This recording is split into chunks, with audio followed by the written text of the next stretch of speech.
Welcome to the 5 Minute Crochet Podcast. I'm earlier than I had planned to be because I was bored and lonely. I thought I would just get on and talk to you all. So welcome to Tuesday, January 23rd, and couple easy topics today. Kind of a light day. My first client comes at 10, so I've got a few minutes here, and I was just like sitting around waiting. And I know I told you I'd be here closer to 9:53, but I was bored and ready. So, okay, so a couple things. So this blue sweater I had to buy. Because it reminds me of one of my absolute favorite sweaters from when I was a teenager. Hi, Brian. One of my absolute favorite sweaters when I was a teenager felt a lot like this, and it was like open knit like this, and it was butter yellow, and back then in the 80s we called it shaker knit.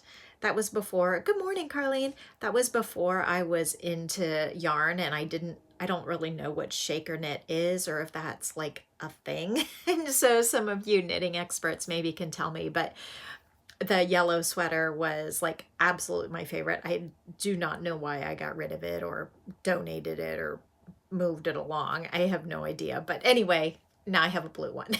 So, if I could find a butter yellow one, I probably would snag it, but at least this one feels like the yellow one from when I was in high school, and I wore it all the time. Good morning, Linda. Thumbs up. Thank you so much.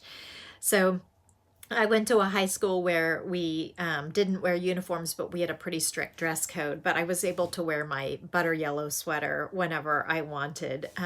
So that was good. So now I have this blue one, which I really like a lot too. Okay, so shaker knit, is that a thing? I don't know what that means. This is just kind of like really loose rib, really loose, like one knit purl, it's like the whole sweater is ribbing. But it's not stretchy because I think that, well, it is stretchy, but it's not like stretchy like my cup because I think that the gauge is bigger. Maybe that's what it's meant by shaker knit, but I don't know. And maybe I think there's purl stitches in between there. Yeah, there have to be, right? I'm not that much of an expert. So this is not just like knit, purl. And I don't think it's two colors. I think it's just one color that is probably, would not called acid wash, but kind of like distressed or whatever. So I think the main color is the darker color. And then because the knit ribs are kind of on the surface, then they've been kind of like commercially distressed. Anyway, enough about that. So I hope you're doing well. I do have some show and tell items for you. So I'm probably way too close to the camera, but I will try. Maybe I'll need to back up and show you. As I'm finally getting done with my Christmas, putting away my Christmas stuff, I have my two Christmas tree skirts here. Now, one has a slit and one does not, which is why weeks ago I asked you what your preference was, because I actually like them both. And please do not ask me for the patterns because I never wrote them down. I know, right? I don't think I will ever have the motivation to reverse engineer it and write it down. But let me show you. I'm going to push back the camera a little bit so that I've got more room. Shaker knit refers to the 2-row repeat that looks like fisherman stitch. Okay, good to know. I don't know what fisherman stitch is.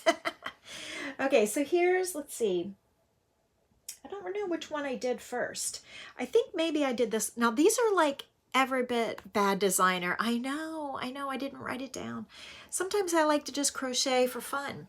Okay, so here's the first one. This one is not split. It is thing is heavy.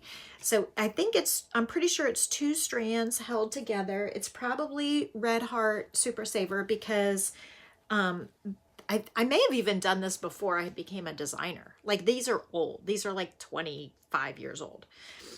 Okay, so here's the first one. So here's the center. And when I do my Christmas tree, I, oh, looks like a brioche stitch. Yeah, I can see that. Okay, so it's like I could wear this as a poncho, but it's like really heavy. It's several pounds heavy.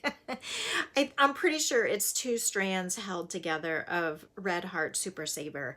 And I just made this circle in the beginning. And so when I put my Christmas tree together, I put down my stand, and then I put the thing down, and then I put the Christmas tree through the stand and through the opening in the skirt. Okay, so it's just a really big like poncho. So it's like cables. Now it's like, winter static all over the place. So I washed it and getting it out of the wash after using it this year. And so here's what it looks like. Anyway, here's the first Christmas tree skirt. So it's like these big, huge cable. And I'm sure I did not do it in a logical, like, way. I'm sure every row is different. Yes, hello everyone. Okay, so this is the first Christmas tree skirt. It's these big diamonds, and I totally winged it. So I do not have a pattern. I probably would do it different. I don't know if I want to even bother to do it different. Here's the edging. So I just did some tall double crochets, and then looks like this is single crochet, chain 1, 2, single crochet. So, here's the edging. Yeah. Thank you. Thank you. Okay, so that's the first Christmas tree skirt. And it weighs a ton, and it's very big. And I could wear it as a poncho, but I'm not going to. It's 2 strands held together of probably Red Heart Super Saver in like a burgundy kind of color. Here's the other one. So this one also, I did not write down. So we generally have 2 Christmas trees in our house. I usually have like one in like the living area, and then I have one in like a foyer front room area. And this one is also cable. I think I did this one second. This one is a split tree skirt. I could totally wear it as a shawl, and maybe the shape I could wear it as a shawl. So lots of cables around. So I don't remember, and it's not like good. Like the edge is not like a smooth. I just kind of, again, winged it, didn't write it down, probably 20 plus years old. So I started with the beginning chain and then turned. So these are turned. That one was in rounds and I kept going around. This one is turned rounds. So because I didn't connect it. Anyway, I could wear it as a shawl if I wanted to. It's very flouncy. I can't read your, okay. Okay, so I don't know why the comments are like layered on top of each other, so I'm having trouble reading them, but I'll read them later. Okay, so here is the one section, the beginning section. So I guess I started increasing from the beginning foundation and then decided, oh my goodness, I need it to be bigger. And so I increased a whole bunch of double crochets for the next several rows. And I did this improvised cable, and I probably got bored and thought I'll do some lacy to get things. And I probably thought, oh, let's repeat the lace from earlier. And then I decided to do cables. And then I did this little edging. And the edging looks like just 3 double crochets and then a front post double crochet. So here, and here's the right side. So they're turned rows or like faux rounds. And that's the edging. I love the little scallop edging. I think I did a good job with and this is the back. So the back, you can't see the cables. But the cables are fun. And I think cables are really good for winter and Christmas time. And so those are my 2 Christmas tree skirts. So this one is the split skirt. So I can put the tree up, and then and so it's a weird, kind of a weird shape, because I realized I needed to add a whole bunch of stitches. So you can put up the tree first, and then when it's all put up, then you can put this around it at the bottom. And that's the advantage of a split tree skirt.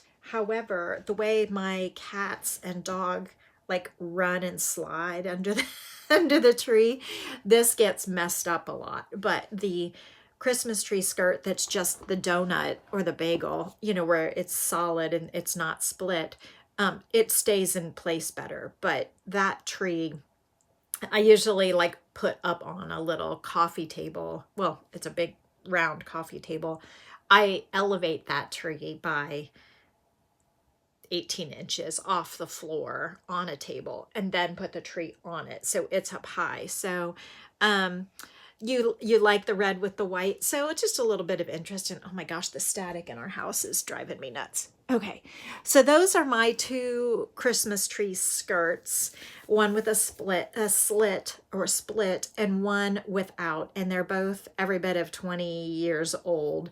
And I just pack them away, and then, you know, they're acrylic, so I just washed them after using them this Christmas, and we'll put them away for next year. And I do not have a pattern, and it would be quite hard to reverse engineer it, because I just winged it. So like, I'm sure the math is all wonky, and it probably makes no sense. It was very, very organic. If anybody wants the task of writing it down, like I'd say, like, I'll mail you these. You write down the pattern and mail it back, but they're so special to me. I don't know that I could let them out of my home for the several weeks that it would take for someone to reverse engineer it without taking it apart. So anyway, I don't know, maybe one day, but I kind of doubt it. That ship has sailed. I have no idea. I'd almost have to take it apart to write it down, and I just don't want to do that. They're, you know, I've had them for 20 some years. But anyway, do you use a crocheted Christmas tree skirt? I really do think I want to turn the greenery blanket into a kind of nostalgic Victorian red, green, and white color scheme thing. So yeah, okay. So I don't know why all of the comments are so like jumbled up today. It's like they're like layered on top of each other so that I can't really read them. But anyway, I'll go back and read them. I do have to go. My 10 o'clock client is here. So welcome. Thank you for hanging out and watching the 13-minute crochet podcast today. And tomorrow is Wednesday. I'm pretty sure that I'll be here a few minutes before 9. Check the community tab, because I did write this week's schedule on it. It is subject to change, but that's what we've got so far. And I hope you have a relaxing and valuable use of your day. If you want a sneak peek surprise, I'll send you on a scavenger hunt of one of the surprises, well, two of the surprises that I've got for you. So listen carefully. Underneath this video or any of my videos, go to the More button under the description. There is an Amazon link. Click on the Amazon link and search my name. And there are 2 new things under Amazon under the name Ellen Gormley that you have never seen before. And I don't want you to buy it necessarily, because I am going to show it to you on here, and then that'll help you decide if you want it or not, want them or not. So anyway, but if you feel like doing some sleuthing and figuring out like what I'm talking about, what are my 2 new surprises that are coming up by the end of January, they're already up on Amazon. Okay. All right. I got to go. I'll see you tomorrow, but have a fantastic day, a relaxing and valuable use of your day, and I'll see you tomorrow. Take care. Bye.